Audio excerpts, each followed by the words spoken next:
Today in Practical Bookworming, I want to tell about an audiobook I listened to called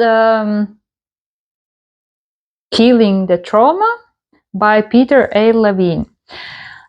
This book taught me very useful information about traumas.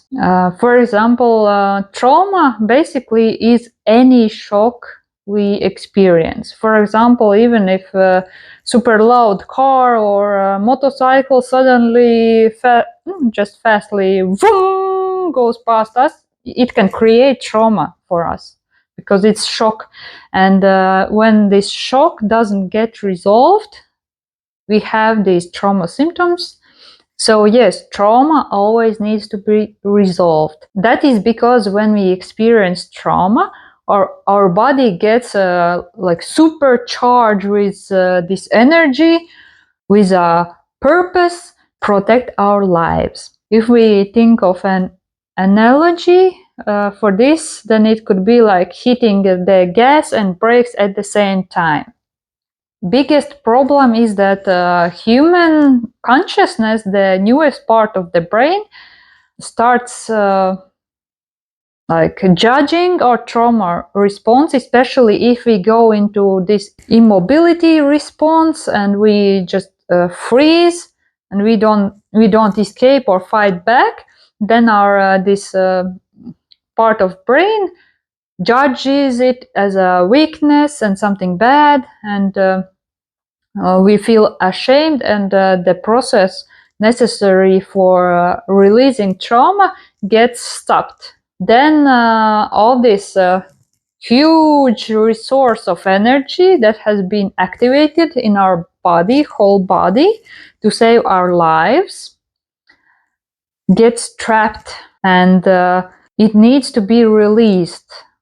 If it doesn't get released, then we get all kinds of symptoms and problems with our body and health. So this book contains lots of useful and great exercises, how you can release the trauma.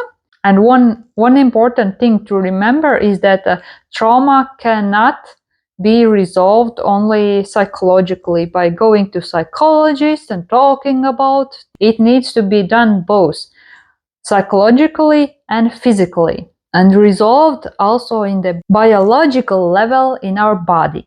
So here I will demonstrate two quick exercises from the book that you can try out. The first one is as trauma response kind of pushes out our consciousness from our body. It's how it feels. It's our consciousness is like outside of our body. Then we need to bring it back. So the first exercise is tapping.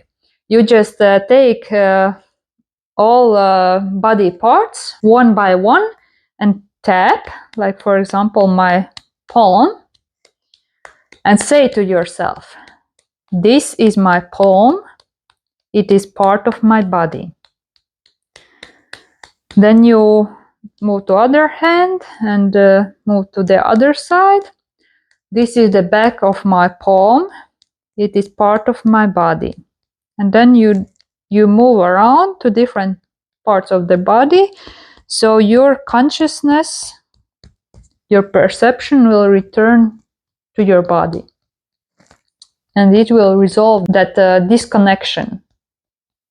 And that is one of the most essential parts in healing trauma. The second exercise is also often used in Chinese, this healing type of exercise is called Qigong. I suggest you stand up if you're sitting and shake your body. Just start shaking it and then follow how it feels. And don't try to make it look pretty, because it needs to be like as uncontrolled by the conscious as possible.